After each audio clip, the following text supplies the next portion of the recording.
Merhaba sevgili Amerikan severler. Gene bir Jeep Grand Cherokee 3.0 videosunda karşınızdayım. Bu videoyu uzun zamandır beklediğinizi de biliyorum ama fırsat bulup da çekemedim açıkçası. O konuda benim kabahatim. Ama şimdi şartlar oluştu ve videoyu hazırladım. Bir 3.0 alma niyetiniz var ise, 3.0'lara karşı merakınız çoğaldı ise ve kullanan bir kişiden ve 3.0 kullanıcısından bu bilgileri almak için şu anda doğru videodasınız. Ben bu videoda size bir 3.0 almaya gittiğinizde nelere dikkat etmek gerektiğini hepsini tek tek hem göstereceğim hem anlatacağım hem de siz de keyifle umarım izleyeceksiniz. Hadi başlayalım. Şimdi beğendiğiniz bir araç eğer galeride ise dikkat edeceğiniz en büyük husus araç orada ne kadardır duruyor. Konunun ilerleyen kısımlarında bu bekleyen aracın ne kadar önemli olduğunu size izah edeceğim. Çünkü bu önemli bir husus.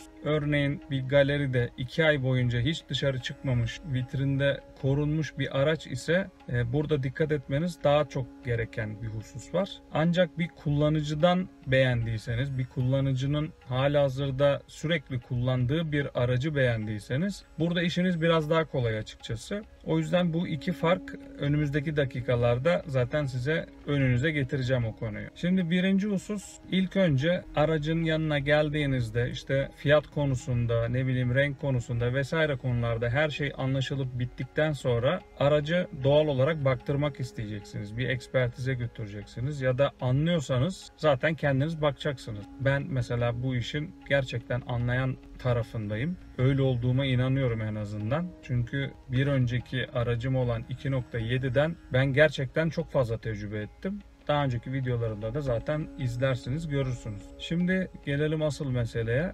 3.0 almaya karar verdiğinizde iki tane çok önemli bir husus var. Bu iki tane önemli husus ciddi manada külfetli, ciddi manada masraf gerektiren ve ustalık kabiliyeti gerektiren bir husus. Şimdi bulunduğunuz şehir işte İzmir, İstanbul, Ankara gibi yani batı kentlerinde ise bir şekilde usta sorunu çok çekmezsiniz. Çünkü Amerikan araçları o bölgelerde ustaları genelde yoğun bir şekilde var. Ancak İç Anadolu gibi işte Türkiye'nin doğusu gibi ya da Karadeniz gibi bölgelerde oturuyorsanız işte burada biraz usta konusunda sıkıntı çekebilirsiniz. O da sizin zaten çözüm üretebileceğiniz bir şey. Eğer gerçekten bir ustanız varsa o konuda da çok sıkıntı çekmeyeceğinizi düşünüyorum. Ancak işte külfetli ve masraflı olduğu için biraz ciddi manada cebinizi yoracak. Ben size birazdan bunların tutacak olan masraflarıyla birlikte bunları size dile getireceğim. Bu arada cümleye şimdi böyle başlayınca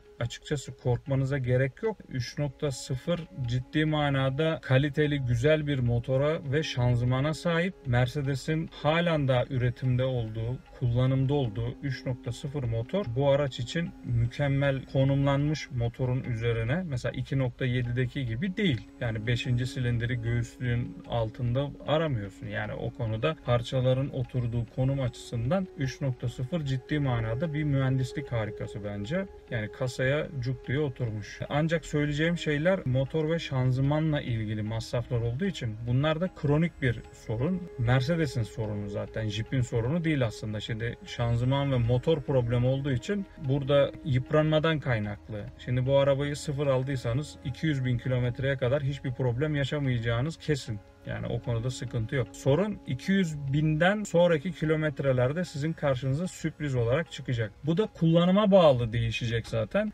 Bunu da size tek tek anlatacağım. Biliyorum şu anda sıkıldığınızı farz ediyorum ama ben konuşmalarımdan kaynaklı o kadar çok geriye dönüş yorum aldım ki abi ne olur daha fazla anlatır mısın? Bizi daha fazla bilgilendirir misin diye. O yüzden detaylı anlatacağım. Şimdi ilk önce bu konuyu birazdan ileride paylaşacağım. Çünkü sırayla gelmem gerekiyor. Pat diye kronik arızasına geçemeyeceğim ne yazık ki. İlk önce aracımızın başına vardık. Eğer bir galerideyse yani durağan bir araçsa uzun zamandır hareket etmiyorsa önce yapacağımız ilk işlem bu araçla bir geziye çıkmanız gerekiyor. Yani gezi derken galerici sizi muhtemelen arabayı al git gez gel demeyecek, güvenemeyecek size. Şeyi yanınıza alın işte karşı taraftan bir kişiyi şoför koltuğuna otursun, siz yanına oturun. Aracın motoru ısınıncaya kadar normal süratte gidin. Biraz da zorlamasını isteyin. Yani bir 120-130'lara kadar falan çıkmasını bekleyin. Böyle mesela lakalara falan girmesini de isteyin açıkçası. Yani motor biraz hırpalansın,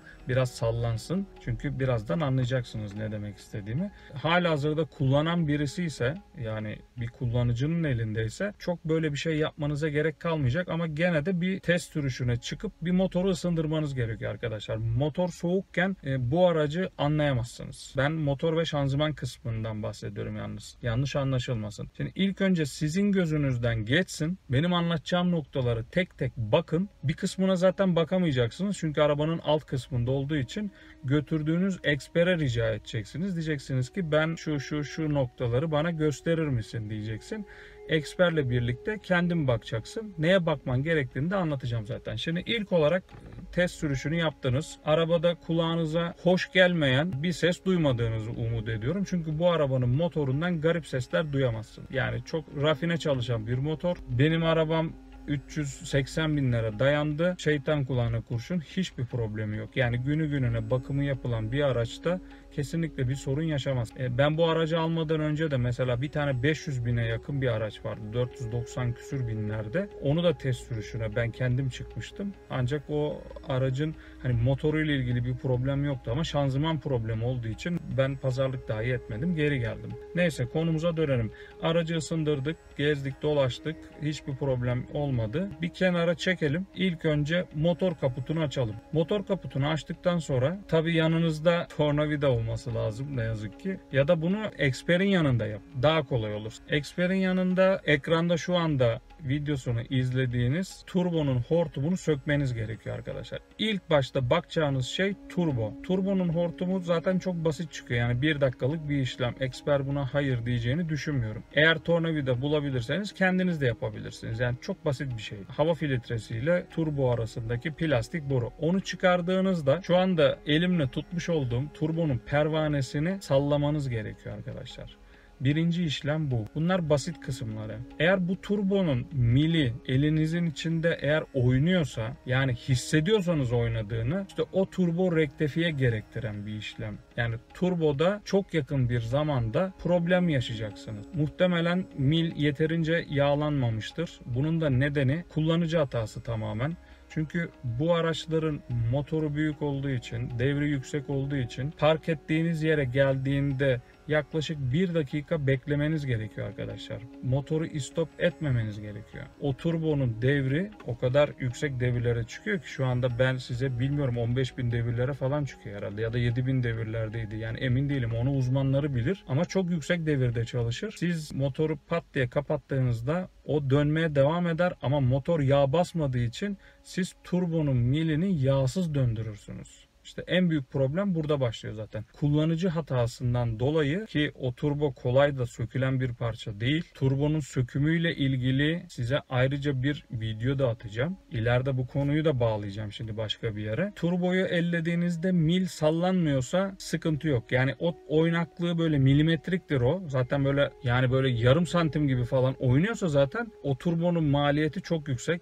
O turbonun sıfırı zannedersem 30 bin lira civarında ama rektifiyesi ne kadar tutar o konuyla ilgili bir fikrim yok. Onu turbocularla görüşmeniz lazım. Mercedes'in bu 3.0'larının turbosu da açıkçası hani öyle kolayca bozulabilen bir parça değil. Motorun ömrüyle eşdeğer bir parça ama kullanıcı hatasından kaynaklı ne yazık ki turbo millerinin hareket etmesine neden oluyor yağsız kaldığı için ve problem yaşanıyor. İkinci bakmanız gereken o turbonun pervanesinin olduğu yerde içeriden bir yağ geliyor mu? Eğer içeriden yağ geliyorsa, yani o bölge yağlıysa zaten yani o turbo oradan yağ geri kaçırıyor. Bu size turbo masrafı demek. Yani bilmiyorum, belki onun söküm işçiliği ve turbonun rektifiyesi tahminin bir 10 bin liraya civarında size patlar. Bu yıl için bahsettiğim konu. Aynı yerde motorun üst kapağı vardır. Şu anda ekranda gördüğünüz yuvarlak olan kısım.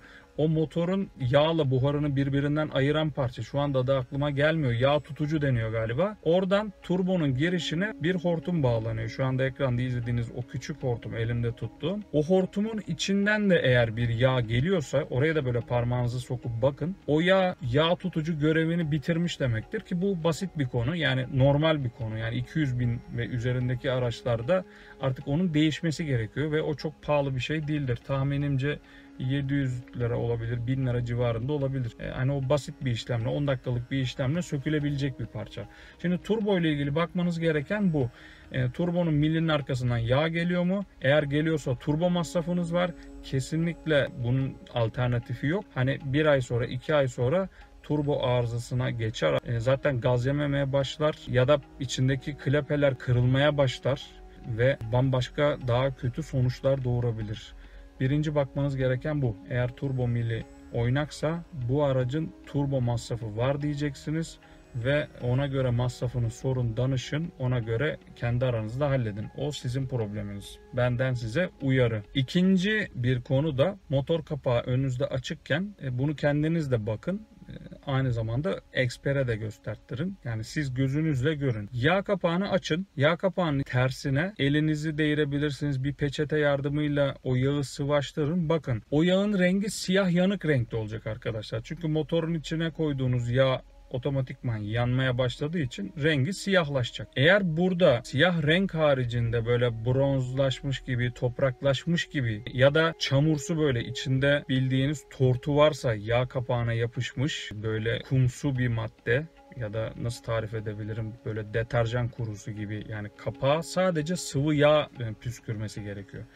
Bu tip bir malzeme oraya yapıştıysa işte az sonra bahsedeceğim o önemli konunun birinci işareti zaten orada kendini ele veriyor. Bu motordan diyor ki uzak durun. Bu motor başınıza büyük bir bela açacak demektir arkadaşlar. Nedenini izleyeceksiniz şimdi. İkinci olarak yağ kapağını kapatın. Eğer o siyahsa sıkıntı yok. Yani simsiyahtır. Benim videomu izleyen başka bir satıcı işte burayı balata spreyiyle yıkayıp temizleyip sizden 5 dakika önce temiz hale getirirse, İşte duran araçları kastediyorum ben. Duran araçtan korkacaksın arkadaşlar. Yani tertemiz olmasına özen göstermeyin. Kullanın, yani aracı zorlayın, basın dememin nedeni bir tanesi bu. Şimdi ikinci olarak da motor suyunun kapağını açın. Aynı şekilde motor suyunun kapağının içinden bir peçete sallayın. Beyaz bir peçete. En güzel o belli ediyor kendini. Çıkardığınızda motor suyunun eğer hiç antifriz koymadıysa zaten su berrak renkte, peçeteyi renklendirmeyecektir. Ya da kırmızı renkte olacaktır. Organik antifriz koymuştur. Ya da işte sarı renkte olabilir. Yani renk çeşidi çok fazla yok. Ama siyah yakını bir renkse işte o zaman ikinci tehlike sinyali başlayacak. Çünkü bu da demektir ki motor suyunun içine karışan yabancı maddeler var. Bu da biraz sonra anlatacağım o problemlerin ikinci göstergelerinden bir tanesi. Yani kendinizin çok rahat görebileceğiniz, çok rahat teşhis koyabileceğiniz, bunun için usta olmanıza da gerek yok açıkçası. Bu arada ayağım hafızaya değdi. Koltuk ayarladığım konuma geçti. Pardon. Motor suyuna da baktık. Herhangi bir problem yok. Tertemizse gene aynı konu. Eğer araç duran bir yerdeyse motor suyu sıfırdan değişmiştir ve sizin bunu anlama imkanınız ne yazık ki yok. O yüzden en az bir 20-30 kilometre gitmeniz gerekiyor. Yani galericiye ya da işte neredeyse araba deyin ki arkadaş bu aracın yakıtı belli, mazot fiyatları da belli. Koyun adamın yakıtını 300 lira, 500 lira. Biz bu araçla bir tur atacağız. Eğer problem yoksa alacağız diye açık açık söyle. Yani kimse sizi bedavaya gezdirmez. Hani bu konuda siz fedakarlık edeceksiniz. Eğer başınızın ağrıtmayacağını istediğiniz bir araba almak istiyorsanız. Yoksa körü körüne gidip alabilirsiniz. Diğer bir konu ekspere enjektörlerle ilgili. Onların bilgisayar ekranında enjektörlerin zannedersem yani ustaların, daha doğrusu sanayideki ustaların bilgisayar ekranlarına enjektörleri bağlayıp performanslarını görebiliyorlar tek tek. Çünkü 6 silindirli araba, 6 tane enjektör var. Bildiğim kadarıyla tanesi bugünün şartlarında 6.000 lira civarında ve bu enjektörler tamiri mümkün olmayan enjektörler. Mesela 2.7'ninkileri tamiri mümkündü. İçinin parçalarını değiştirebiliyordun. Ama bu konuda çok emin olmamakla birlikte sadece benim dışarıdan duyduğum, işte okuduğum kadarıyla, çünkü mesela kendi aracım için konuşmak gerekirse Ben bu aracı ilk aldığımda 1 yıl önce araç sahibi işte son bakıma soktuğumda 6 enjektörün 6'sını da değiştirmiş. Çünkü ben aldığımda işte 340 bindeydi araç. Oradaki servisin de söylediği 200 bin üzerine çıktığında ortalama 250 bin gibi bu arabanın enjektörlerini değiştirmek gerekiyor. Çünkü yakıt performansını inanılmaz derecede etkiliyor. Ve araç sahibi de bu konuda masraftan hiç kaçmadı. 6'sını birden komple değiştirmişti. O yüzden 6 tane enjektör kullanımla da alakalı bir durum. Belki daha erken de bitebilir. Belki daha geç de bitebilir. Ama benim yakıt videolarımı izlediğinizde yakıt performansımın ne kadar düşük olduğunu ben biliyorum. Çünkü bana birçok bu aracı kullanandan geri dönüş geldi. İşte bizim yakıtımız neden 12 litrenin altına düşmüyor gibi. Enjektör bunlardan nedenlerinden bir tanesi. Yani araç enjektör arızası verene kadar beklemenize gerek yok. Ama enjektör de pahalı bir malzeme, külfetli bir malzeme. Açıkçası kimse değiştirmek istemiyor. O yüzden bu araçları uzun zaman binecekseniz bir enjektör maliyeti ne yazık ki size çıkacak ki bu da külfetli bir malzeme. Diğer bir konu, ekranda şu anda büyüterek gösterdiğim yerde katalizör girişinde bir tane sensör var arkadaşlar. Bu sensörü serviste ya da ekspere rica ettiğinizde bilmiyorum söker mi? Ama serviste sökülür genelde bu. Bu önemli bir konu. O sensörü yerinden çıkartmanız gerekiyor arkadaşlar. O sensörün adı oksijen sensörü. Arabanın egzozundan çıkan kirli gazın oranını ölçüyor. Ona göre arabanın işte yakıt performansını etkiliyor. Ondan sonra eğer onun arızası büyükse katalizör tıkanmış demektir ve çok basit, yani bir tane anahtarla 17 miydi 18 mi anahtarı neyse kendiniz de onu sökebilirsiniz. Yani bir sanayide herhangi bir ustaya da söktürebilirsiniz. O katalizör üzerindeki sensörü söktürüp o sensörün üzerindeki kurumlaşmanın yoğunluğuna bakmanız gerekiyor arkadaşlar. Bu yoğunluk, eğer bir soba borusunu düşünün, onun içindeki kurumu hayal edin. Eğer o seviyelere vardıysa işte tehlike çanlarından bir tanesi de bu ne yazık ki. Katalizör girişindeki bu sensörün ciddi manada kurum bağlamış olması ve o küçücük delikten de zaten bir fener yardımıyla katalizörün o giriş kısmındaki is yoğunluğunu zaten çok net göreceksiniz. Eğer o yoğunlukta, dolulukta bir katalizöre sahipseniz bu da az sonra bahsedeceğim o 2 tane büyük kronik problemin yanına 3. problem olarak eklenecek bir durum. Çünkü videonun ilerleyen kısmında ben size çok ayrıntılı bir şekilde videosunu izleteceğim. Ne demek istediğimi o zaman anlayacaksınız. Oradan katalizörün dolu olması demek. Aslında katalizörün bu kadar dolu olmasının nedeni nedir? İşte kullanıcının ya ucuz yakıt aldığındandır ya da çok fazla şehir içinde kullandığındandır. Ya da mesela bu arabanın izleyeceksiniz birazdan ekranda 370 binlerdeyken açıldığı kısımları, egzoz hattının ne kadar boş olduğunu göreceksiniz. Çünkü bu araç sürekli uzun yolda, sürekli yüksek hızlarda seyretmiş ve devamlı, şimdi petrol ismini vermem doğru olur mu? Reklama girer mi? Oradan bir sıkıntı yaşar mıyız bilmiyorum. Hep aynı petrolden almış ve ben de onu devam ettirdim. Yani diğerlerine göre yüksek ama hiçbir zaman ne enjektör problemi yaşattırıyor bize, ne filtre problemi, ne bileyim ne tekleme ne vesaire. Yani hiçbir problem yaşamıyoruz. Dolayısıyla da egzoz hattı kirlenmemiş oluyor. Ama alacak olduğunuz kişi sürekli ucuz yakıt aldıysa ve sürekli şehir içinde günlük 5-10 kilometre kullandıysa, ki bu da ne yazık ki düşük kilometreli araçlarda daha fazla başınıza gelecek bir konu. Kızacaklar bana ama şimdi 200 bindeki bir araç sahibi 10 yıldır 20 yıldır ilk başından beri kullanıyorsa ve hiç şehir dışına çıkmadıysa ve sürekli günlük 5-10 kilometre şehir içinde kullandıysa açıkçası o aracın katalizörünü çok iyi incelettirmek gerekiyor. Çünkü kurumdan geçilmiyordur muhtemelen. Çok büyük masraflar açabilir size. Bu demek değildir ki 400 bine gelmiş aracın böyle bir problemi olmayacak. Tabii ki de olabilir. Ancak hani bunun önüne aracın önceki sahibinin kullanım şekliyle alakalı. Hani diğer bir konu da bu aracı alırken her seferinde beni arayanlara da çok fazla izah ettim. Aracın özgeçmişini bilmeniz gerekiyor. Eğer elden ele sürekli yılda bir kere, 2 kere el değiştirmiş, önceki sahibinin neresine bakım yaptığını bilinmeyen bir araç alırsanız arkadaşlar biraz masrafa katlanacaksınız. Ama gene söylüyorum, bu araç kolay kolay sizi yolda bırakmaz. Bu araç ciddi, güçlü bir araç ve bunlar kolay kolay kolay halledebilecek şeyler. Ama parayla ilgili kısım tabii ki o sizin bütçenizle alakalı ve ustayla ilgili kısmını çözmeniz gerekiyor. Kaput açıkken ki son olarak bakmanız gereken yer motorun etrafına, yani sağına soluna, direksiyon pompasının olduğu yerlere, kayışların olduğu yerlere çok dikkatli kenarlarından bakın. Işık tutun, fener tutun, bir şey tutun.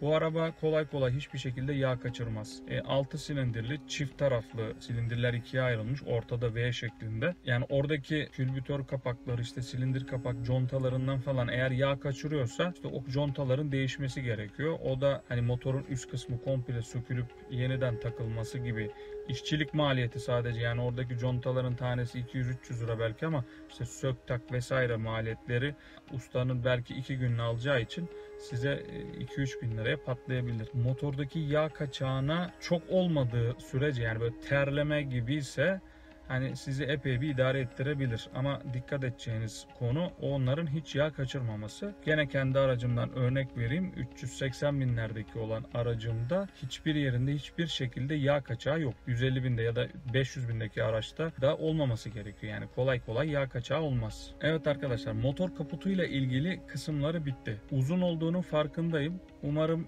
keyifle dinliyorsunuzdur. Çünkü asıl can alıcı noktaları, çünkü birbirine bağlantılı gideceği için ilerleyen dakikaları sakladım. Bunlar basit kısımları. Bunları sizin de görmeniz gereken, yani görebilmeniz gereken kolay işler aslında. Yani çok zor şeyler değil. Bir kişinin elinde bir tornavida ile bir pense gibi bir şey yardımıyla çok rahat bakabileceğiniz. Yani korkmayın, bu kadar uzun anlattım ama ben iyice anlayabilirsiniz diye. Çünkü bu kadar uzun anlatmamın nedeni, bana çok fazla ulaşıyorsunuz ve ben tek tek herkese bu konuyu izah ediyorum. İstedim ki hani tüm izleyenler bu konulara vakıf olsun. Şimdi hadi hep beraber arabanın içine geçelim. Arabanın içinde nelere dikkat etmemiz gerekir? Önce onlara bakalım. Bunu da kendiniz yapabilirsiniz. Expert zaten bunların hepsini, söyleyecek olduğum şeyin size tek tek gösterecek. Ama ben size tekrar hatırlatmış olayım. Evet arkadaşlar, arabanın içine geçtiğinizde, marşa bastığınızda İlk başta dikkat edeceğiniz şeyler, ekranda yanan ışıkların hepsinin tek tek sönmesi gerekiyor. Size bunun neden olduğunu anlatacağım. Birinci turu çevirdim. İkinci turu çevirdim.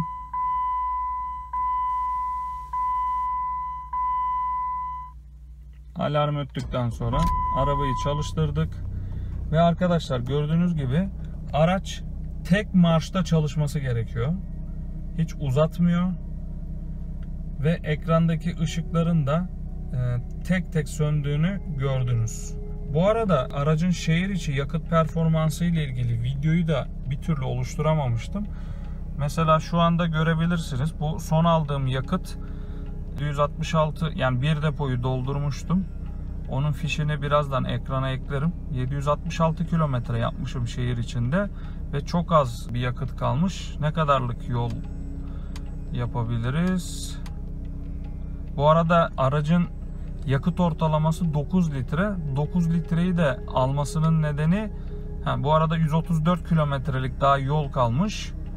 2933 kilometre şehir içinde yol yapmışım. Denizli'nin şehir merkezinde. Çünkü her gün sabah çocukları okula bırakıp geliyorum, akşam tekrar alıp geliyorum falan. Yoğun bir şekilde kullanıyoruz arabayı. 2933 kilometredeki yakıt ortalaması 9.0. Ama bunun kuruş hesabı vesaire hesabı yapmayacağım. Bununla ilgili de böyle birçok eleştiri yaptınız. Belki haklısınız, bilemem ama hani ben ekranda gördüğümü söylüyorum size. O yüzden kuruş hesabını kendiniz yaparsınız. Ben bir şey demiyorum. Şimdi arkadaşlar, ekran ışıkları ciddi manada çok önemli bir konu. Çünkü aracın eğer elektronik aksamıyla oynanmışsa, mesela önden, yandan araç kazalıysa, birçok yerinde hava yastığı var çünkü bunun. Bunları işte bypass etmek için ya da sensörleri bypass etmek için ya da ne bileyim işte arabanın fazla elektronik aksamını anlamam ama birbirlerine paralel bağladıysa birçok ışık aynı anda söner. Bu konu sizin için önemli olması gerekiyor. Bunu Expert cihaza bağladığında muhtemelen görüyor zaten. Ama hani siz de kendiniz de gözünüzle görebilirsiniz. Oradan takip edebilirsiniz. Diğer araç için de bakmanız gereken 2005 ile 2010 arası Grand Cherokee 3.0'ların 3 tane serisi var. Laredo boş olan serisi, Limited orta paket, Overland en full paketi. Limited ile Overland'ın ekranı bu şekilde. Yani teyip ekranıyla göğüslük kısmı böyle ahşap mavun kaplama şeklinde. Burada dikkat etmeniz gereken çift klima vardır arkadaşlar bunda. Hem sağ klima hem sol klima ayrı ayrıdır. İklimlendirmeli klima diye geçer. Amerikan araçlarının en büyük problemi klepelerinin dandik olması. Ne yazık ki klepeleri çeviren motorların dişlileri çok çabuk kırılıyor. Bu araçlarda da bu başınıza çok gelebilir. O yüzden aracın hem sağ klimasını hem sol klimasını hem sıcak hem de soğuk şekilde aracı çalıştırdıktan sonra denemeniz gerekiyor arkadaşlar. Yoksa göğüslüğü komple sökmek zorunda kalırlar. Klepeler bozuksa kışlık modda kalabilir araç sadece. Sadece sıcak üfler bir taraf soğuk üfler. Eğer yazlık modda kalırsa kışın işte sağ ya da sol tarafta oturan kimse hangi klepe bozuksa orada oturan kişi donar. Sıcak bir türlü hava gelmez. Çünkü klepe işlemini görmez. Ne yazık ki bu kronik bir problemdir Grand Cherokee'lerin. Yani bütün hepsinde var bu. Bundan önceki eski kasalarında da vardı. Birçok seride var. O yüzden bunu kontrol edip de almanız gerekiyor. Buradaki tuşların da ne işe yaradığını kontrol edebilirsiniz. Şu şoför koltuğu ısıtma, şu yolcu koltuğu ısıtma, çift kademedir bunlar. Şöyle göstereyim. Böyle çift kademe ışıkları yanar. Bunları böyle tek tek kontrol etmeniz gerekiyor. Ondan sonra şu ayak işareti gördüğünüz buradaki gaz pedalıyla fren pedalının yükseklik alçaklık ayarıdır. Bunu ayağınızı pedalın üstüne getirip bunlara hem sağ hem sol hareketi verdiğinizde pedalların konumlandığını göreceksiniz. O yüzden bunun da çalıştığına dikkat edin. Klimayı açma tuşu, işte aracın yan camları, ön camları, arka camları, dikiz aynaları tamamının rezistansını devreye sokma. Bu da zaten dış hava klimasını kapatma. Farın yükseklik ayarıdır. Bunda otomatik değildir. 1, 2, 3 diye yükseklik ayarını kendiniz ayarlarsınız. Buradaki tuşlar da aracın bilgisayar, yol bilgisayar ekranı. Bunlarda zaten bir sıkıntı olmaz. Gelelim teybe. Benim teybimin ekranını şu anda görebiliyorsunuz. Teybi açsam da çalışıyor. Ancak ekran bu şekilde. Bu da yaklaşık 1 aydır başıma geldi. Sonra araştırmalarımda gördüm ki 10 yılı geçen tüm Grand Cherokee'ler ne yazık ki ekranı bu şekilde gidiyormuş. Zaten birçok kişinin de navigasyonlu ekran takmasının nedeni aslında bu. Çünkü onlar takım halinde işte geri görüş kamerası vesaire. Normalde bu CD çalarlıdır. Basit bir teyip. Yani herhangi bir fonksiyonu yok. Navigasyonu Türkiye'de çalışmıyor. Navigasyon CD'sini bulma imkanınız yok. Ama hani kendi orijinal teybiydi. Ben seviyordum. Ses kalitesi çok güzel çünkü hoparlörlerinin falan. Ama ekran gitti. O yüzden bu ekranın biz de ne yazık ki navigasyonlu ekrana dönüştürmemiz gerekiyor. Bu teybe de bu şekilde dikkat edebilirsiniz. Sonrasında aracın ayna kontrol tuşlarına geleyim. Burada gördüğünüz kapı kilitleme ve cam kilitleme. Ancak şurada bir hassas konu var. Aracın sağ ve sol aynalarını içeriden elektrikli bu tuş yardımıyla kontrol edebiliyoruz. Bu tuşu da geri çektiğimizde iki aynanın da kapanması gerekiyor. Buna dikkat etmeniz gerekiyor. Buradaki dikiz aynalarının şöyle göstereyim. Bunların orijinalleri rezistanslıdır. Bu az önce bahsettiğim ısıtma tuşuna bastığınızda dış tüm aynaların hepsi ısıtma moduna geçecektir. Bu sebeple bu aynaların da katlanır özelliğinin çalışıyor olduğuna dikkat etmeniz gerekiyor. Örneğin aracı şöyle vites topuzunu da size göstereyim. Aracı mesela geri kullanmak istediğinizde aracı geri vitese taktığınızda arkadaşlar bu aynalar aşağıya doğru eğilim gösterir. Arka tekerlekleri görmenizi sağlar. Park ederken size büyük bir yardımcı olur. Ayrıyeten bu aynaların diğer bir özelliği de az önce göstermiş olduğum o kumanda panelinde altında, hatta şöyle göstereyim de hafıza tuşlarını gördünüz. 2 kişilik bu araç koltukları hafızaya alabiliyor. O sebepten dolayı birinci sürücü ile ikinci sürücü arasında işte araç geçiş yaptığınızda, yani kontağa soktuğunuzda kemeri bağlamadan koltuk fonksiyonunu ayarlamanız gerekiyor. Eğer hafızaya aldığınız koltuğa işte birinci konuma getirdiğinizde aynalar da o birinci ayarladığınız konuma göre şekil alır. Hani o yüzden bu aracın dikiz aynaları gerçekten önemli. Bu dikiz aynalarının tanesi yaklaşık 5.000 lira herhalde orijinali. Çift olarak değiştiğinde 10.000 liraya mal oluyor. Bunun tamiri de sanırım mümkün olmuyor herhalde. Hani içindeki aynayı falan değiştirebiliyorlar ama içinde birden fazla motor artık nasıl bir şekil alıyorsa ben çok bilmiyorum. Bu aynalara da dikkat etmeniz gerekiyor. Çünkü bunlar masraflı parçalar ve birçok Grand Cherokee'nin aynası çalışmıyor ne yazık ki. Bunu alırken de dikkat etmeniz gerekiyor. Şoför koltuğundan da bahsederken bir konuyu da atlamayalım. Grand Cherokee'lerdeki özelliklerden bir tanesi de anahtarı kontağa soktuğunuzda şoför koltuğu sizin bir önceki bıraktığınız ya da hafızada bıraktığınız konuma getirmesi gerekiyor. Anahtarı da çıkardığınızda, şu anda fark ediyorsunuzdur umarım, sizi rahat inebilmeniz için koltuk en arka pozisyona gelir. Arabadan rahat inmenizi sağlar. Tekrar daha sonra çalıştırmak istediğinizde anahtarı marşa basmadan önce sizi eski konumuna getirir. Bu şoför koltuğuyla alakalı bir durum. Mesela bunun da çalışıp çalışmadığına kontrol edebilirsiniz. Bunu hani eksperde görmeyebilirler. Çünkü bu özellik bu arabaya özel bir şey. Yani Grand Cherokee'lerin hepsinde var zaten de. O yüzden bilmeyebilirler. Ayrıca elektronik aksamının kurcalanmamış olmasının bir tane göstergesi de her koltukta birer tane sensör var. Örneğin bu aracın içinde herhangi bir koltuğunda bir kişi otururken anahtarı dışarıdan kilitlediğinizde araç otomatik dörtleri yakar. Korna basmaz ama dörtleri yakar durur. Yani içeride bir kişi var, unuttun gibi, öyle bir uyarı herhalde bu. Bu sensörlerin de çalıştığını artık nasıl kontrol edersiniz bilmiyorum. Yaklaşık bir 2-3 dakika falan sürüyor herhalde. Belki daha uzundur. Çok ölçmedim ama ben bunun her koltuğunu, hani biz 2 çocuk sahibiyiz. İşte örneğin markete çıkıyorum 2 dakika. Çocuklar arka koltukta oturuyor ya da bir tanesi oluyor bazen ya da hanım oturuyor ön koltukta. Her seferinde dediğimde geri geldiğimde dörtler yanık vaziyette kalıyor.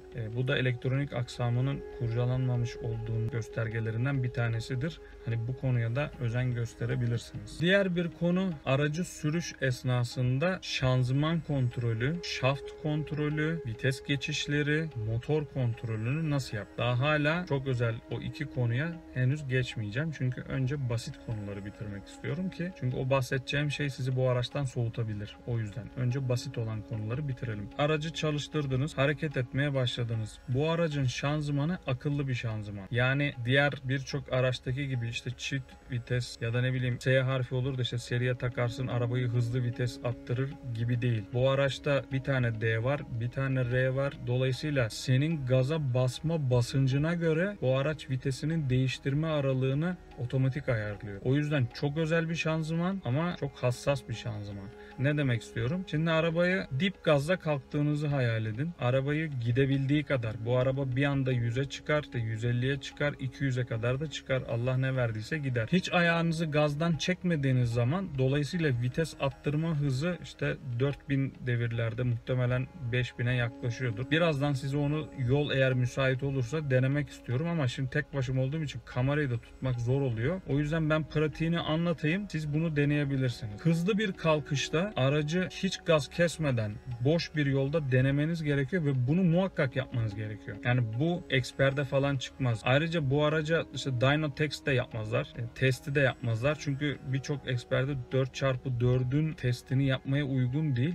Diyelim ki yaptılar. Bence yaptırmayın. Eğer beni izleyen bir araç sahibiyseniz o testi siz de yaptırmayın arkadaşlar. Bu şanzımana çok büyük zarar veren. Yani uygun bir durum değil. Ben size uyarayım. İster bana katılın, ister katılmayın. Eksperdeki o 4x4'ün testinden ziyade çıkın asfalta, kendiniz test edin. Bunu çok rahat anlayabileceksiniz. Şimdi gelelim asıl konuya. Dip gaz yaptınız, bastınız gaza. Araç 1, 2, 3, 4 zaten kolay kolay hissetmezsiniz de biraz size o seslerden, daha doğrusu devrin düşmesinden anlayabileceksiniz o konuyu. Orada vites atlamada sıkıntı yaşamaması gerekiyor aracın.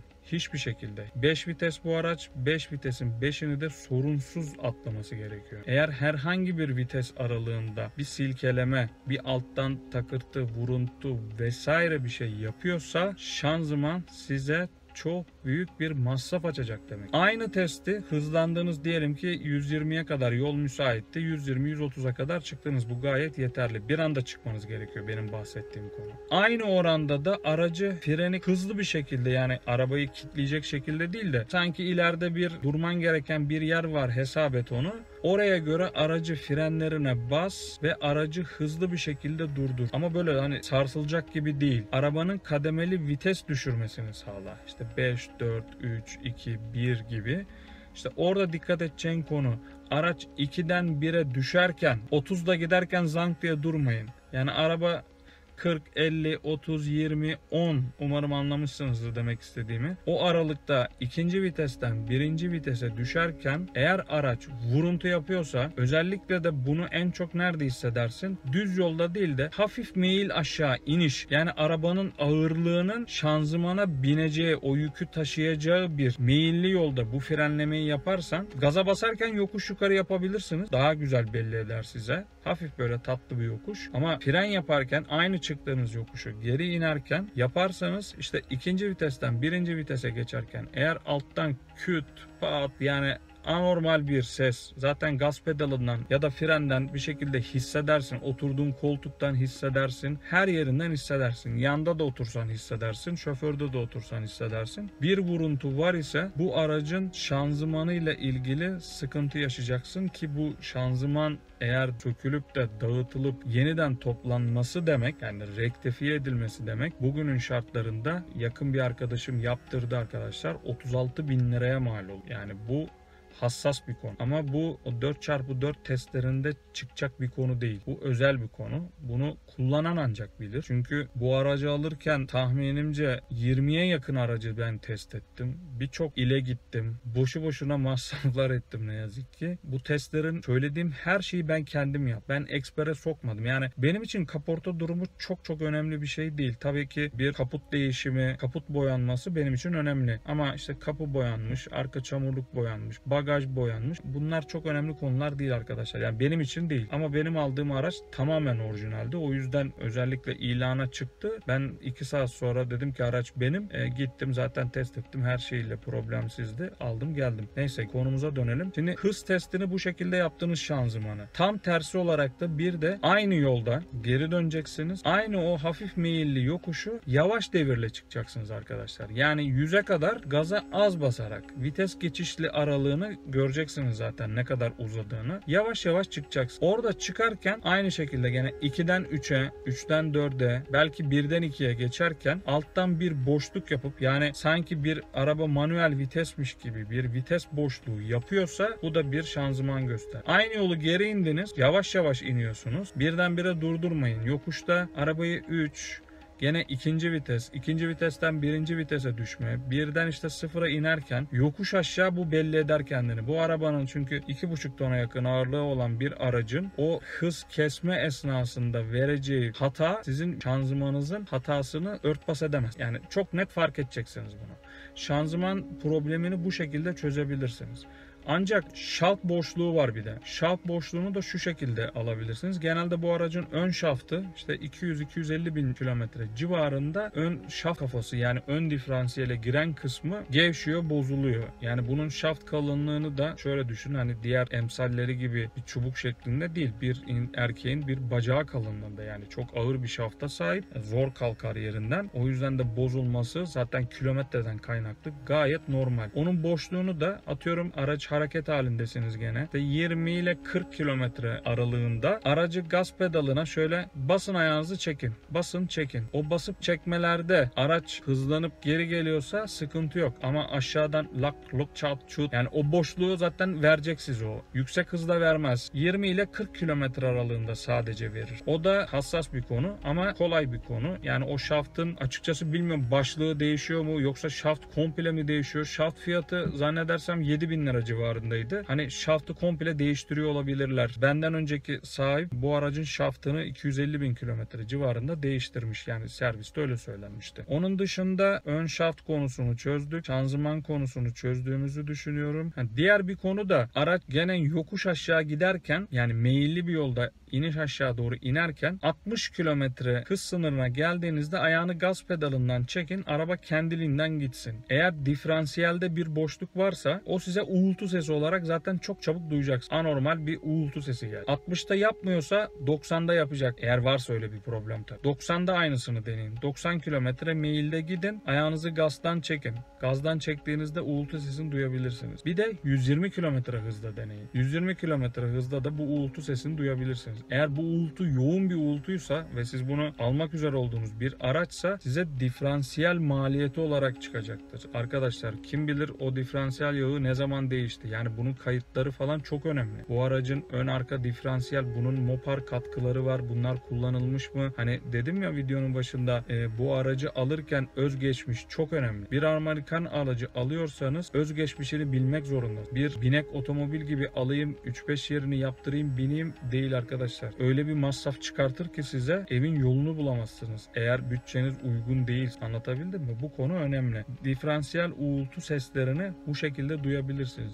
Muhtemelen arkadan vermez bunun uğultu sesi. Genelde benim test ettiğim araçlarda ön diferansiyellerde 250 binlerde 270-290 bin kilometre aralığında bu uğultu sesleri ne yazık ki başlıyor ve birçok konuştuğum kişi de işte benden önceki sahibi de bir yıl kullanmış. Ondan önceki sahibi 6 ay kullanmış. Hani kimse kimin neyin ne olduğunu bilmiyor. O yüzden böyle geçmişi sicili bozuk bir araç size ekstra maliyet olarak gelecektir. Evet arkadaşlar, şimdi buraya kadar beni can kulağıyla dinlediyseniz lütfen emeğe saygı olarak onca kişi izliyorsunuz. Ya bir abone olun, bir beğen tuşuna basın. Bu kadar zor bir şey değil. Ya da abone olunca size ekstra bir külfet gelmiyor arkadaşlar. Ben de buradan böyle zannettiğiniz gibi bir kazanç falan elde ettiğim yok. Zaten izlenmem öyle değil. Abonem de o kadar çok değil. Yani oradan 300-500 lira bir para kazancı oluyor. Ama hani ben de isterim ki bunca kişiye yardımcı olduğumu düşünüyorum. Bir abone olun, bir beğen tuşuna basın yani. Ayrıca sormak istediğiniz konular varsa gene bana özelden Instagram'dan falan telefonumu bulabiliyorsunuz çok rahat. Müsait olduğum her zaman telefonumu açarım. Her zaman da yardımcı olmaya çalışırım. Sonuçta hepimiz bu konuya yabancıyız. Ben sadece çok meraklı olduğum için çok fazla önem gösterdim bu konuya ve iyi bildiğimi düşünüyorum. O yüzden bilmeyen arkadaşları da, merak saran arkadaşların da bu konuya benim gibi meraklı olup körü körüne bir araç almasınız. Çünkü çok fazla masraf etmek de tabii ki iyi bir şey değil. Yani hepimiz parayı kolay kazanmıyoruz. O yüzden bir beğeni ve bir abone olmayı hak ettiğimi düşünüyorum. Artık bu araçla ilgili kronik olan o iki probleme geçiyoruz arkadaşlar. Bunu başka bir yerde çekeceğim. Çünkü gösterecek olduğum parçalar şu anda arabanın içinde gösterme imkanım yok. Onu evin içinde daha rahat bir ortamda çekeceğim size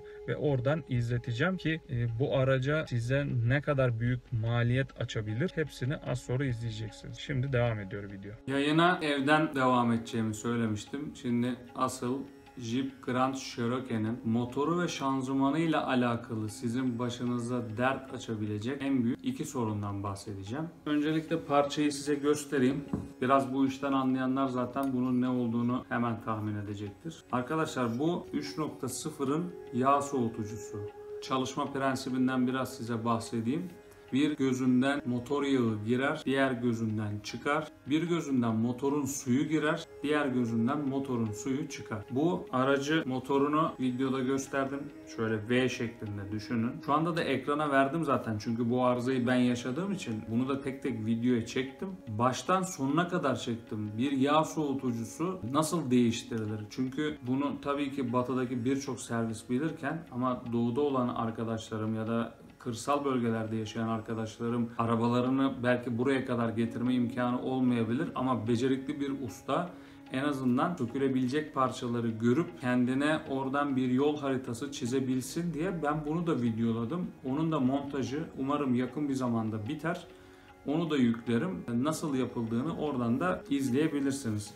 Şimdi arkadaşlar ekranda da izlediğiniz üzere kendi aracımın o V kısmının görmüş olduğunuz o dibinde, tabanında bu böyle dümdüz duruyor. Bunun şurasında ve şurasında olmak üzere iki tane plastik conta yapmışlar arkadaşlar. Bu parça alüminyum parça. Bu araç 3.0 yüksek basınçlı bir araç. Torku çok yüksek. Ama ne yazık ki bu parça alüminyum yapılmış. Şurada da iki tane plastik conta var. Ve bu contalar zamanla, kilometreyle, kullanımla alakalı contalar parçalanıyor şu şekildeyken. Bu contanın kenarından dışarıya doğru eğer yağ tarafı parçalandıysa yağ kaçırıyor araba. Su tarafı parçalandıysa su kaçırıyor ve eğer motorunuzun bilinmeyen bir nedenle suyu kayboluyorsa en büyük nedeni bu. Şimdi ben size bunun masrafının ve işçiliğinle de ilgili bahsedeceğim ama biraz daha konuyu aydınlatmak için başka şeyler de söyleyeceğim. Şimdi bu benim kendi aracımdan çıkan parça. Ben çok şanslı bir şey olduğumu düşünüyorum. Şimdi videonun başında size dedim ki motorun yağ kapağını açın. Yağ kapağının içindeki motorun yağının kıvamına bakın. Bir çamurlaşma var mı diye söylemiştim hatırlarsanız. Bir de motor suyu için aynı şeyi söylemiştim. Suyun renginin haricinde bir siyahlaşma var mı diye. Evet, şimdi o hatırladığınız yeri işte buraya bağlayacağım arkadaşlar. Eğer bu alet içinde ızgaralı, şu anda bunu iç kısmını size kameradan göstermem çok zor anlaşılması ama ızgara düşünün. Yani su olduğu gibi pat diye geçmiyor. Aralardan geçiyor. Yani bir katından yağ geçiyor, bir katından su geçiyor. Dolayısıyla motorun suyu soğumaya başladıkça motorun yağını da soğutuyor. Şimdi bu içindeki petek gibi olan malzeme eğer çatlar da kırılır da birbirine yağ su karıştırmaya başlarsa başınız büyük belada demek. Bu dışarıya hiçbir şekilde vermez. Nereye verir biliyor musun? Motorun içine. Motorun içine su kaçması demek antifrizli suyun motor yağının dolaştığı her yere o antifrizli suyun kaçması demek. Ve bu motor tamamen sökülür, sıfırdan motor yapılır, yeniden toplanır, o hale gelir. Tam tersi şekilde eğer motor yağı suya karıştırıyorsa arabanın su hattını temizlemek tam bir baş belası. Birçok yer sökülecek. Büyük maliyetler, büyük işçilikler, bu var ya, size birazdan şimdi fiyatını da bahsedeceğim. Kaç paralara yapıldığını. Bu ne yazık ki yani Mercedes bu parçayı öyle bir zor yere koymuş ki tam V'nin ortasına, ekranda izliyorsunuz. Ve o bölgenin ne kadar etrafının yağla dolduğunu görüyorsunuz. Şimdi o yağ, atıyorum benim şansıma içeride bir karışma olmamış. Contadan dışarıya kaçırmış. Onun da şimdi parça görüntüsünü size ekrana yüklerim. O yağ kaçımı, bunun tarihini de bilmek zor. Yani çünkü oradan damla damla sızıyor ve V'nin ortasını düşünün ki çok da büyük bir motordur bu. O haznesi var ve o haznenin de arka tarafında bir tane küçük motor tahliyesi diye bir delik var. Ama yılların motoru, yani 300 binlere gelmiş kilometresi. Oralar tıkanmış tozdan, işte daha önceki yağ değişimlerinden vesaireden, içine akan akıttan, işte mazot filtresini değiştirirken aynı yerde çünkü bunlar hep. Adam oradan dikkat etmemiş, içeriye mazot akıtmış, o mazot tozu indirmiş aşağı falan. O deliği tıkıyor arkadaş. Ya da kasti olarak belki de tıkanıyor. Şimdi bunu bilmek zor. Yani kimsenin vebalini alamazsın. Eğer o kasti olarak tıkandıysa bu motor hafif eğiktir arkaya doğru. Normalde araç düz durduğunda motorun arka kısmı ön kısmına göre yaklaşık 3-4 santim aşağıdadır böyle. Şimdi normalde aşağı direkt sızar. Bu nereye sızar biliyor musunuz arkadaşlar? Bu yağ soğutucusunun eğer dışına bir yağ kaçıyorsa, şimdi su kaçıyorsa su dışarıya kolay kolay sızmaz. Çünkü damla damla çıkan su motorun sıcaklığıyla zaten buhar olup gidecek. Bunu anlayabileceğiniz tek şey, motor su haznesine şöyle 2 ayda bir baktığınızda eğer bir eksilme varsa ve siz su ilave ettikten sonra 1-2 ay sonra bir daha eksiliyorsa o kaçağı bulmanız gerekiyor. Bu en son düşünebileceğiniz yer aklınıza gelebilir ama bence bu çok zor bir yerde olduğu için ustalar bu işi yapmaya can atıyor olabilir. Şimdi bu yağ soğutucusundan motorun üst kısmına sızan yağın nereden farkına vardığınızı şimdi size gösteriyorum. Arkadaşlar bu motorun arka kısmında tahliyeden şanzımanın üstüne damlar.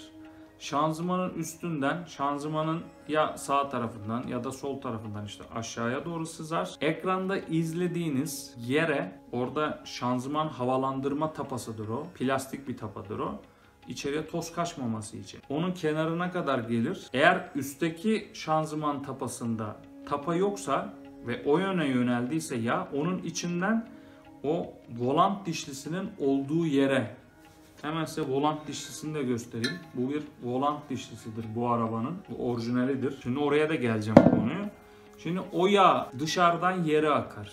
Yağ damlatır araba. Eğer işini bilmeyen bir ustaysa ilk bakışta bu. Çünkü şanzımanın o bölgeyi komple arabanın rüzgarının etkisiyle direkt şanzımandan akmaz. Şanzıman tablası vardır. Yağınızın filtresinin değiştirdiğiniz siyah bir tabla. Şu anda videoda izliyorsunuz. Eğer işini bilmeyen o yağ tablasının etrafı böyle komple yağ olur. Size ilk söyleyeceği şey işte şanzıman yağınızın contası eskimiş. Şanzıman yağınızı değiştirelim. Birinci seçenek bunu söyleyecekler. İkinci seçenek olarak diyecekler ki arabanın motorunun adı aklıma gelmiyor da şimdi. Adı aklıma gelirse ekranda ismini yazacağım. Kusura bakmayın. Bir keçe var motorun içinde. Bir şey ön keçesi deniyor ona. Artık şanzıman ön keçesi mi deniyordu? Neyse gelirse videoyu montajlarken yazarım. O keçeden oraya yağ sızdırıyor diyebilir ve size motoru açacağını söyleyebilir ki bu arabanın motoru komple yere çıkacak ki altta diferansiyel bağlantıları bir sürü malzeme var. Motor üstten de çıkmıyor. Alttan çıkmak zorunda. Bunun maliyetini emin olun öyle hiç de kolay maliyetlere çıkmaz. Bir kere doğru tahmin eden bir ustaya denk gelmeniz gerekir. Bu yağ kaçağını diyelim ki yağ soğutucusundan olduğunu tespit ettiniz. Çünkü en belirgin özelliği arabayı lifte kaldırdığınızda şanzımanın sağından ya da solundan elinizi şöyle şanzımanın üstüne doğru çıkardığınızda o üst bölgeler yağlıysa elinize vıcık vıcık yağ geliyorsa motorun içindeki keçeden kaçma ihtimali yok arkadaşlar. Motorun içindekinden kaçan yağ sadece o türbünün orasını yağlar. Türbünün içinden de o şanzıman havalandırmasından aşağı akar. Yani siz o tapayı söktüğünüzde oradan şıp şıp yağ akar. Ama şanzımanın üstüne yağ olmaz. Yani hiçbir zaman yağ üste fışkırmaz. Yer çekiminden dolayı yağ hep aşağıya düşer. O yüzden yanılgıya düşmeyin. Yani motorunuzu açtırmayın hemen. Çünkü bu parça hatta şöyle yazın yani benim sözüme de itimat etmeyin. Jeeplerde çünkü böyle bir video yok. Google'da ya da YouTube'da arama sayfasına Mercedes 3.0 motor yağ soğutucusu diye yazın. Tüm dünyada yüzlerce video ile karşılaşacaksınız. Bu bir kronik sorun. Ama hani Mercedes motor diyorsunuz. Çok kaliteli bir motor. Şunun daha sağlam bir malzeme yapılamaz mıydı acaba diye düşünüyor insan. O yüzden bu jiplerde bir önceki videomda dedim ki oradan da biraz tepki aldım. Onlara da işte bu video ile cevap vermek istedim. Bu arabanın orijinal bir lastik ölçüsü var. Orijinalliği zaten yerden yeterince yüksek. Ona göre bir amortisör sistemi var. Ona göre mühendis tasarlamış. Siz şimdi bu arabayı durduk yere işte 5 santim 7 santim gibi yükseltirseniz daha büyük lastik takarsanız gitmez mi? Tabii ki de gider. Yani Renault Toros'a ben palet takan video izledim mesela. Yani her şey mümkün. Olmaz diye bir şey yok. Ama siz kullandığınız, zorladığınız motoru ve bu parçanın contası plastik. Araba ki ustamın dediğine göre 200 binden sonra bunun her an patlama riski var. O yüzden 200-300 bin aralığındaki araçlarda bunun patlamaması için siz önceden tedbir alıp bunun yağ soğutucusunu değiştirin. Emin olun daha ucuz maliyetlere mal olacak. Çünkü bu yağ soğutucusunun kendisi aşağı yukarı 2000 liraydı benim aldığımda. Sıfırı, kendi orijinal ürünü, contasıyla. Sonra ben bunu gene içim yemedi. Çünkü yağına sürekli bakıyorum, suyuna bakıyorum, rengine herhangi bir değişim yok. Olmadı yani benimkinde. Ama bütün videolarda bu içinden parçalanıyor normalde. Yağla su birbirine karışıyor. Ben bunu kimyasallarla temizledim. O yüzden bu hale getirdim. Basınçlı suyla bir kenarından tutuyorum. Bir kenarından hiç bu tarafına sızmadan çıkıyor. Diğer türlü bu tarafından basıyorum. Bu tarafından da tekrar çıkıyor. Ve iki taraf birbirine karışmıyor. O yüzden aslında parça sağlam kalmış benimki şansına. Contalardan dolayı yani 5-10 liralık conta yüzünden yaptığım masraf 20 bin liraları buldu. Niye biliyor musunuz? Şu anda o videosunu gördüğünüz o malzeme V'nin ortasına kadar komple o üst kapak, külbütör kapağı her şey çıkıyor. Ve onun üzerinden ana elektrik hatları işte arabanın merkezi hat sistemi geçiyor. Turbo sökülüyor arkadaşlar. O turboyu sökmenin işçiliği zaten var. Bunun sökme takma işçiliği zaten ben çok acele etmeme rağmen yani çünkü çocukları okula gelip götürüyorum. Arabasız kalmak benim için bir problem. Bunun ben başında bir de video çektim. Yani ustayla birlikte hiç neredeyse boşluk yapmadan ikinci günü akşamı zorla alabildim arabayı. Normalde ben size şu kadarını söyleyeyim. Burada Denizli'de Mercedes tamiri yapan özel bir serviste Sordum ben bunu, yani meşhur bir servis bu Denizli'de. Zaten Jeep markası olduğu için biz yapmayız dedi. Ama bu araba işte Mercedes CLS 320 olsaydı dedi. Yani bu CLS'de çok kullanılıyor. E320'lerde, Jeep'lerde, Sprinter minibüslerde, birçok şeyde kullanılıyor. Ha bir de o tavsiye edebilirim. Eğer bir Sprinter ustası varsa çevrenizde, onlarda çok daha ucuza yapabilirsiniz. Ama şöyle bir sorun var şimdi. Bana ustamın söyledi. Eğer dedi sadece bunu ve contasını değiştireceksek işçiliğin dedi çok fazla çıkmayacak. Biz bu kapakları açtığımızda motorun üstündeki yanma odalarının girişlerini şu anda izliyorsunuz. Eğer bu araç kötü bir yakıt alındıysa, videonun başında size dedim ki katalizörün orada bir tane sensör var. Bu sensöre kurum bağlamış mı dikkat edin diye.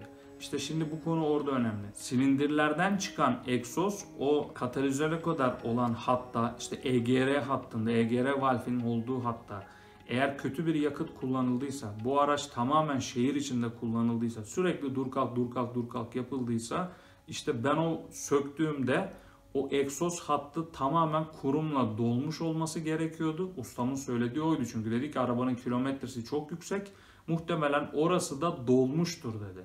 Ama ben biliyordum ki benden önceki sahibi sürekli uzun yolda kullandığı için öyle bir şey olmayacağını. Çünkü o katalizörü ben filtresini kendim söktüm zaten daha önce.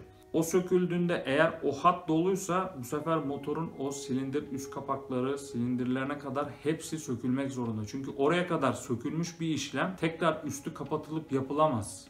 Yani vicdanen siz bunu yapmazsınız. Ne olacak? Oralar da sökülecek. O EGR hattı komple kimyasallarla yıkanması lazım, temizlenmesi lazım.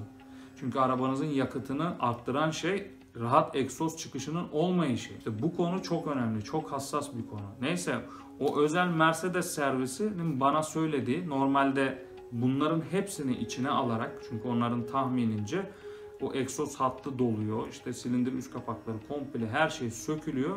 Bana maliyeti dedi ki 80 bin lira ve bir hafta en az kalır, 15 güne de çıkabilir. O yüzden bu konu Jeep'ler için hassas. Lütfen orijinalinden bozulmuş bir Jeep alacaksanız bazı şeyleri göze alın. Yani araç çalıştırdın gidecek yani, buna engel bir durum yok. Ama motora verdiği yük, şimdi normal bir tekerlek ölçüsüyle daha büyük, daha yüksek performanslı bir tekerleği özellikle offroad'da kullanılırsa, ki bana göre bu araç offroad'da kullanılması sakıncalı. Çünkü ne kadar torku yüksek de olsa işte bu sorun. Bu sorundan dolayı bu contalar plastik arkadaşlar. Siz bu motoru haddinden fazla ısındırırsanız, zorlarsanız bu conta dayanamaz. Metal değil çünkü bu. Mecburen o contayı patlatırsınız. Belki de yağ soğutucusunu patlatırsınız. Ve bununla ilgili Mercedes'lerde zorlanan o kadar çok yağ soğutucusu birbirine karışmış video var ki, yani bana güvenmeyin, açın izleyin, yani oradan YouTube'da birçok video karşınıza çıkacak. O yüzden bunun maliyetini biraz daha düşürebilirsiniz. Eğer şanslıysanız. Eğer hiçbir yerinde bir problem yokken aracınızın kilometresi işte 250 bindedir, 300 bindedir. Benden size tavsiye, bu yağ soğutucusunu kaliteli bir ustanın yanına gidin. Deyin ki arkadaş, ben bu yağ soğutucusunu, ben bu arabaya uzun yıllar bineceğim, değiştirmek istiyorum. Emin olun daha ucuza çıkar. Çünkü hiçbir yere bir şey karışmadığı için yağ soğutucusunu 2 günlük bir işlemle daha uygun fiyatlara çıkartabilirsiniz. Eğer Denizli yöresindeyseniz ben size güvenilir birkaç kişi de tavsiye ederim çok rahat bir şekilde. Bu yağ soğutucusu bu Mercedes motor içinlerin kronik bir sorunu. Bunu bir göz ardı etmeyin. Şimdi bu bitti. Bununla umarım anlaştık. Anlamadığınız bir konu olursa bana ulaşabilirsiniz. Gelelim ikinci bir konuya arkadaşlar. Şimdi tekrar videoda şanzımanın videosunu izlettim size. Şanzıman tapasını açtığınızda şu görmüş olduğunuz dişlerin yaklaşık şöyle 20 diş aralığı kadar görünebiliyor, hatırlıyorsanız. Şu anda ekrana da zaten yansıtıyorum sizin için. Şimdi bu dişler şu anda bu orijinal bir volant dişlisi. Her şeyle Mercedes'in ürettiği bir volant dişlisi. Şimdi bunu size niye izletiyorum? Şu da Valeo marka bu araçlar için üretilmiş bir marş dinamosu ya da marş motoru. Şöyle ucundaki dişliğe de bakabilirsiniz. Bu da orijinaldir. Benden önceki sahibi bu aracın bunu sıfırını takmak yerine, bu çok pahalı bir şey değil, gene 200.000 kilometreye gelip ve üzerine çıkan araçlarda çalışma durumuna göre bu arızalanıyor. Zannedersem 250.000 kilometre civarında bu aracın marş dinamosuyla volant dişlisi problem yaşamış. Şimdi benden önceki sahibinin götürdüğü serviste bu aracın bu kısmını, bu açılıyor, ikiye açılıyor marş dinamosu. Tamirciye gidiyor. Orada onlar bunun içindeki şu dişliği değiştiriyor arkadaşlar. Bu dişlinin işte yuvasını, altında böyle kasnağı falan var. Onlar değişiyor.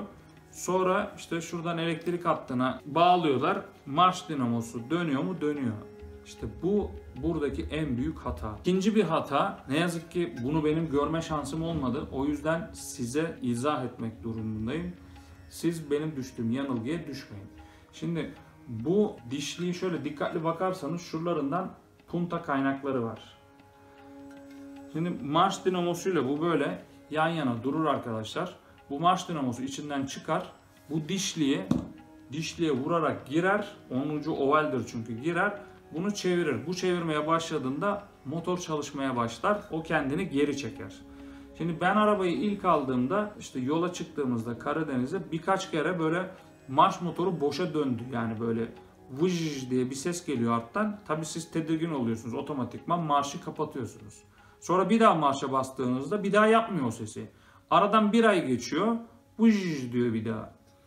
Şimdi ben bunu bir türlü anlam veremedim ne olduğunu. Götürüp gidiyorum servis ustaya işte. Diyorum ki marş bastığım zaman vıj diye bir ses geliyor. İşte marş motorunda sorun vardır. İşte değişmesi gerekiyor ya da volant dişlisidir. Nasıl yapacağız? Şanzıman komple inecek. Tabii bu benim içime sinmiyor yani şanzımanı yerinden sökmek. Ama bunu ilerlettiğim için aradan böyle 3 ay falan geçti. 3 ay sonra bu sefer birincide de vıj yapıyor, ikincide de vıj, üçüncüde vıj, 4-5'te almaya başladı. Şimdi o zaman problem demek ki yolda kalacaksın. Sorun, şimdi size ekranda videoların fotoğraflarını göstereceğim. Buradaki dişli sıyırmış. Mesela 4 tane diş yok burada. Tam oraya denk geldiğinde boşa dönüyor. Çeviremiyor yani. Sorun o aslında.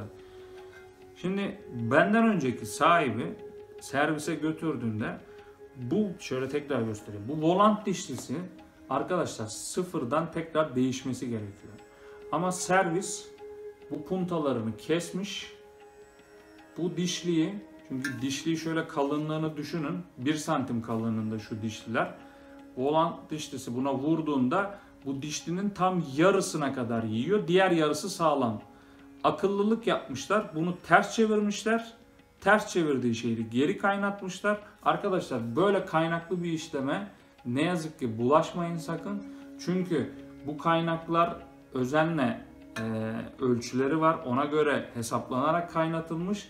Sonradan kaynatıldığında bu kasnağı şeklini bozar. Milimetrik bile bozsa bu sefer karşılığında bu birbirine denk gelmez. Ayrıca üzerinden çıkarmış olduğum marş dinamosunun da ucundakine Çin malı dişli takılmış. Kasnakları falan her şeyini Çin malı takmışlar. Ve bununla o birbirine uyum sağlamıyormuş.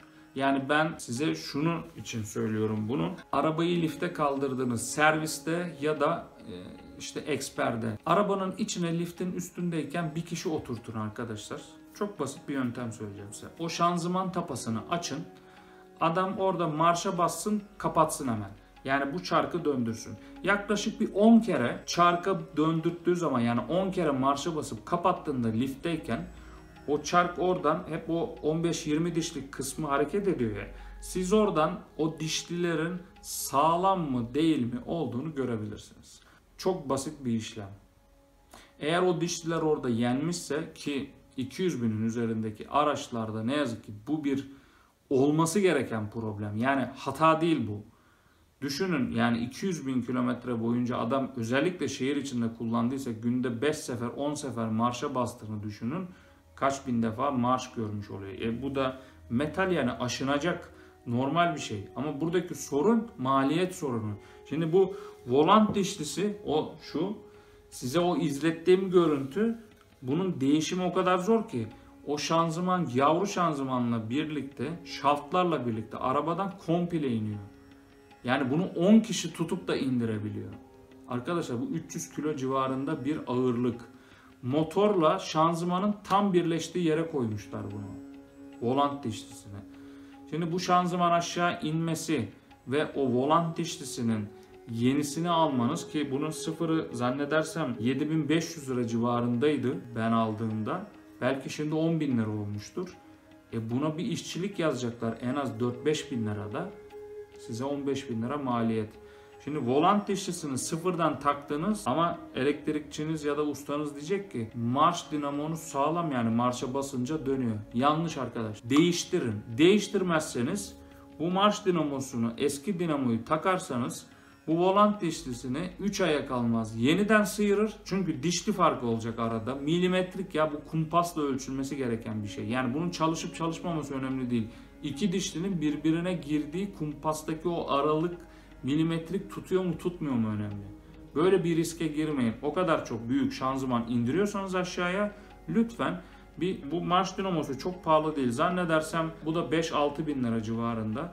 Bunun sıfırını alın, başınız derde girmesin. Bu marş dinamosu da öyle kolay çıkan bir şey değil. Motor kulakçığının tam orasına civatasını koymuşlar. Motor askıya alınıyor üstten. Ondan sonra marş dinamosu çıkıyor. O yüzden bunun işçilik maliyeti, yani her ikisinin toplam 20 bin liraya tekabül ediyor. Şimdi görmüş olduğunuz gibi bu iki tane konu bu araba için hassas bir konu. Ve 200 binden sonra başınıza %100 gelecek bir konu. Yani benim arabam 270 bine geldi, böyle bir arıza yok. Belki 1000 kilometresi olacak. Bilemezsin. Yani bu olacak. Benim geç olmasının nedeni sürekli uzun yol yapmış olduğu için. Ki zaten 250 binde bu hat bozulmuş. Ben ondan sonra bir 50 bin kilometre sonra o hattı yeniden sökülüp, yani 2 defa işçilik ödendi. Yazık, yani bu maliyetlere yazık. Evet arkadaşlar, şimdilik benim size Grand Cherokee 3.0 ile ilgili anlatacağım konuların hepsi bu kadar. Hepsini tek bir videoda çektim. Sıkılan olmuştur. Kusura bakmayın. Başınızı ağrıttıysam özür dilerim. Ama videonun burasına kadar da geldiyseniz sizi tebrik ediyorum. Beni severek ve can kulağıyla dinlediğiniz için ve bana sürekli Türkiye'nin her yerinden, emin olun, hem Instagram'dan hem benim cep telefonumu bulup hem Facebook'tan bir şekilde bana ya da YouTube'dan özel mesajdan bana istediğiniz soruyu sorabilirsiniz. Soracağınız tüm soruları cevapladığımı umut ediyorum ama unutmuş olabildiğim bazı parçalar, konular olabilir. Bu arabayla ilgili ben çok fazla bilgiye sahibim. O yüzden çok güzel bir araba. Şasisi çok sağlam bir araba. Dediğim gibi kasasıyla ilgili çok kafanıza takmayın. Yani bunu eksper size zaten ölçüp gösterecek. Diyecek ki işte şu boyası var bilmem ne. Yani kasaya çok takıntılı olmayın. Ama öndeki kazalara dikkat edin. Çünkü tüm sensörler önde. O yüzden bu elektronik aksamları ile ilgili kurcalama pozisyonuna eğer düşüldüyse o zaman sıkıntılar, anlattığım araç içindeki bazı özelliklerini kullanamayabilirsiniz. O yüzden benim videomu izlediğiniz için teşekkür ederim. Umarım yardımcı olmuştur size. Umarım faydası olmuştur. Bu arada işte bir dipnot daha ileteyim. İşte neden 2007, 2006, neden 2008 sorularına tekrar hep cevap veriyorum. Arkadaşlar 2008 ve sonrasını İtalyanlar aldığı için Jeep markasını, onların üretim bandında üretilmiş. O yüzden ben tercih etmedim. Yoksa aynı motor, aynı şanzıman. Yani bu tip arızalar ya da kontrollerin hepsini 2010 model araçta da yapın, 2005 model araçta da yapın. Hangisini tercih ediyorsanız. En boş modeli Loredo'dur. Orta paket Limited'dir. Overland en üst modelidir. Overland ile Limited arasında çok az fark vardır. İşte Overland'ın tekerlekleri, jantları 18 inçtir. Limited 17 inçtir. Deri koltukları Limited'de tamamen aynı renktir. Overland'da ortalarında süet kaplama vardır. İşte Overland yazısı vardır. Birkaç tane metal aksamı vardır. Ama onun dışında öyle büyük bir fark yok. İşte direksiyon ahşaptır falan. Ama Loredo bunların hiçbiri yok. İşte tek göstergelerinden ayırt edebilirsiniz. Ön konsolundan ayırt edebilirsiniz gibi. Kilometre konusuna kesinlikle takılmayın. Bu arabalarda 350 binde de alabilirsiniz. 450 bin kilometrede de alabilirsiniz. Yeter ki sicilini, özgeçmişini bilin. Bakımlarının yapıldığından emin olun. Ayrıca bulunduğunuz şehirde sağlam bir ustanız olsun. Hepinize sevgiler, saygılar. Bir başka videoda görüşmek üzere. Beni izlediğiniz için çok teşekkür ederim.